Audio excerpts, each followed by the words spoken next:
So you're a stock market investor. You want dividend income, but picking stocks on their own is not enough. You also need a system or a process to assemble them into a portfolio that can provide a safe and reliable dividend income stream over time. I've worked really hard to figure this out over the years. Let me tell you what I do.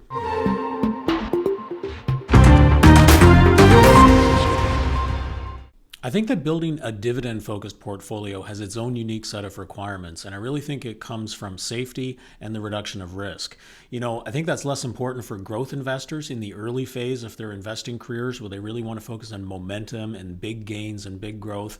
But for somebody that's a focused dividend investor, you're probably a little bit later in that investing time horizon, and you really want to safeguard that income stream. You don't want dividend cuts. You don't want to not have enough money to meet your expenses into retirement, because you need to also be able to project your spending into your retirement years. For a lot of people, this passive income stream from dividends is going to be their only, or at least their primary, source of income. So given that, the starting point that I've always used in building my own dividend portfolio is risk reduction through diversification. I want to really be defensive in how I build up this portfolio so that I don't experience these painful dividend cuts and I can safely grow that income. So the most reliable and time-tested way to diversify any stock portfolio is to look at sector diversification. So for those that don't know, sectors are really just a way of slicing up the broad economy into these different categories. There are different ways of doing it, but for the most part, there are these 12 different sectors that are really unique areas of the economy, and they're relatively unrelated. And so then if you look at a company within one sector versus another, they're going to tend to have very different businesses. They're going to be affected by different risk categories in the broader economy, and they're going to outperform or underperform each other in different years as the economy and the business cycle and all of those other things change over time. And we completely know from past history that returns vary a lot across sectors. Over the years, we can see that some sectors have had incredible runs for a couple of years, and then the next year they'll absolutely tank, and vice versa. So if you can spread your money across these sectors and really avoid those ones that are tanking in any particular year, you'll really reduce the risk in your portfolio, and you'll reduce volatility as well, which makes it a heck of a lot easier to build a reliable dividend income stream. So my own approach for doing this is to identify stocks that I like within these broad sectors, but then I also drill down into the sectors and look at individual industries. So I put together this little infographic here that is basically my way of assembling industries within sectors that are relatively unrelated to one another. So I don't know, if you look at an example here, like under industrials, for example, if you were to buy a railroad stock and a construction company, those are both going to be companies within that industrial sector. So sector-wise, they're related to one another. But industry-wise, the business of moving cargo around and the business of building, apartment buildings or houses or whatever is relatively unrelated. We can diversify not just across sectors, but within a given sector, we can even diversify against these different industries, which is really great. It lets you seek out and take advantage of very different business models that are insulated from similar risks. Now, of course, the next step is to actually find companies that represent your investment in these different sectors and industries. And the big question there is how many, right? So how many individual stocks do you want to use to spread your money across all of these sectors and industries? So there's a little bit of research out there that would suggest there is a sweet spot in diversification, and it's maybe around that 30 stock number. This is a difficult number for people to hit, though. If you tell somebody, hey, you have to actually stay up to date on all the news and events and earnings and things like that for 30 different companies that have completely different business models, I think a lot of people would just give up at that point and go buy an ETF, which is totally okay, by the way. I'm a stock picker. I don't like that loss of control. But, if you can't commit to really understanding these different sectors and a lot of different companies within them, at least in the beginning, then it's maybe not a bad choice. But, at the same time, I think it's something that you can absolutely grow into. So as you learn how to analyze stocks and how to really get a handle on these different companies, you absolutely can do it. And I'm not saying you have to do 30 either. Personally, my dividend portfolio only has 18 stocks in it. I like a little bit more concentration, specifically because there are some sectors that I really don't want to buy into. I don't like them. I don't think their prospects for the future are really good. So I don't think that 30 is an absolute requirement. I think you can go with something a lot smaller. And of course, the advantage there is that you are then so much more familiar with these companies and you can respond more quickly when there's an opportunity or when something bad happens. So that brings me to my next point, which is the idea that you need to determine your weightings across these sectors. So, if you don't have any particularly strong feelings about one sector over another, then you could totally decide that you want to do equal weighted investments across sectors. That's absolutely a valid strategy. But you may also decide that you feel really, really bearish about a particular sector and you don't want to put your money there. Or maybe you're moderately bearish and you're thinking, well, I could put a little bit of money there. So maybe I'll put like a half allocation into energy because I'm not excited about it go forward, or whatever that might be.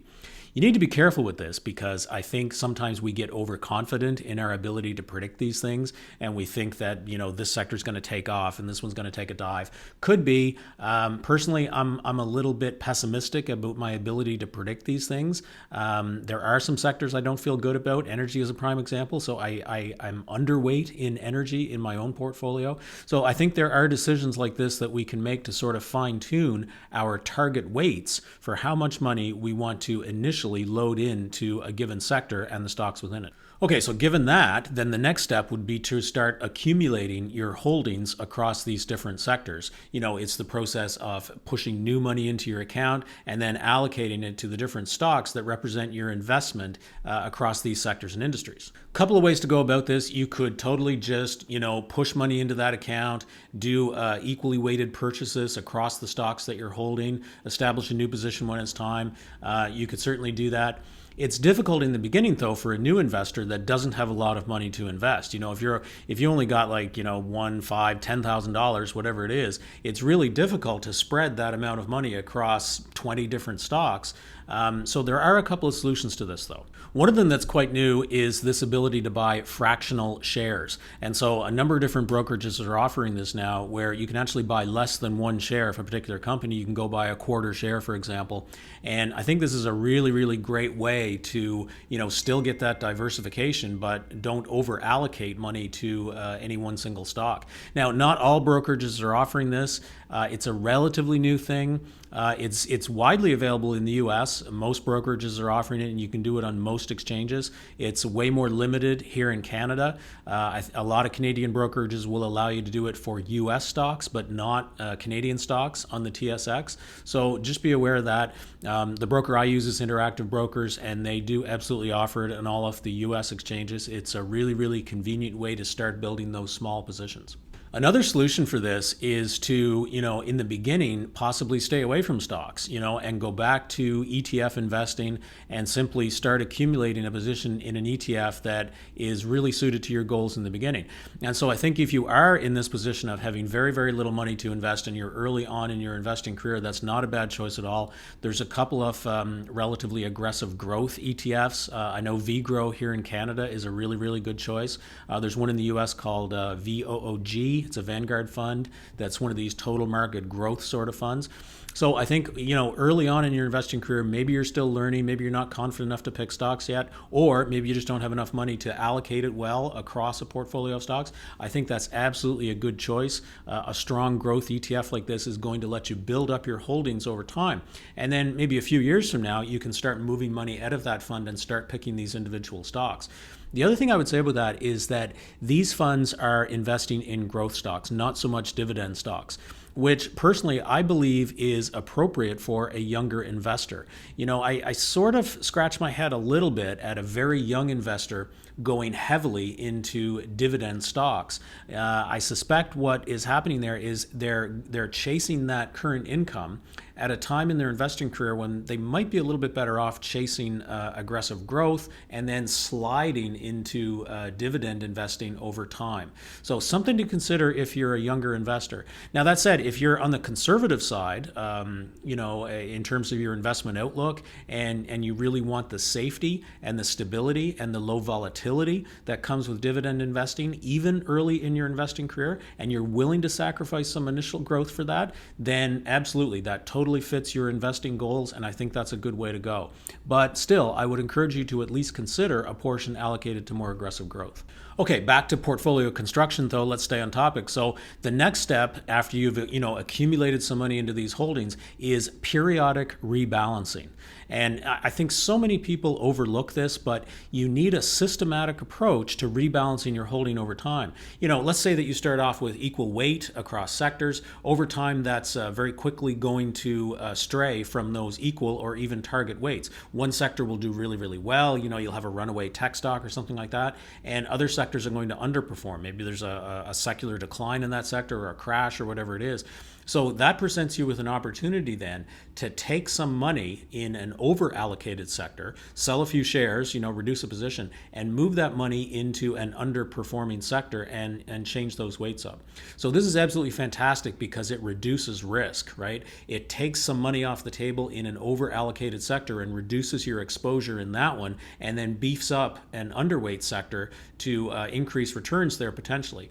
There's nothing to say that a sector's beaten down is going to do better than one that is up. But over time, by making that reallocation, you are reducing that volatility, right? You're coming back to that point where you have optimum diversification and you're guarding against the most risk that you can.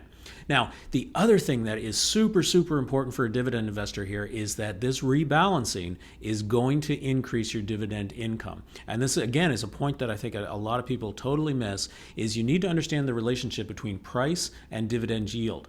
So in this example here, we have a tech stock or a tech sector that is now over allocated. So, imagine you bought this thing at equal weight when your tech stocks were maybe yielding 3%. As the price goes up, that percentage dividend yield is going down, and maybe now those tech stocks are only yielding 2%, let's say, right? So you're getting the same dollar amount in terms of dividend income, but your percentage yield is now reduced. So what you have here is an opportunity to pull money out of tech, dump it into healthcare in this example, and because healthcare is beaten down, the price has gone down, the percentage yield has gone up, you now have an opportunity to move money from a lower yielding investment into a higher yielding investment, which is going to increase your percentage yield and grow that passive dividend income stream more quickly than it otherwise would. So again, totally overlooked, and I think it's super, super important long term to really get some good growth going behind your dividend income stream. Growth is so important in that paycheck that you're getting every quarter, not just the current yield. You have to think about what you're going to be paid next quarter, next year, next 5 years.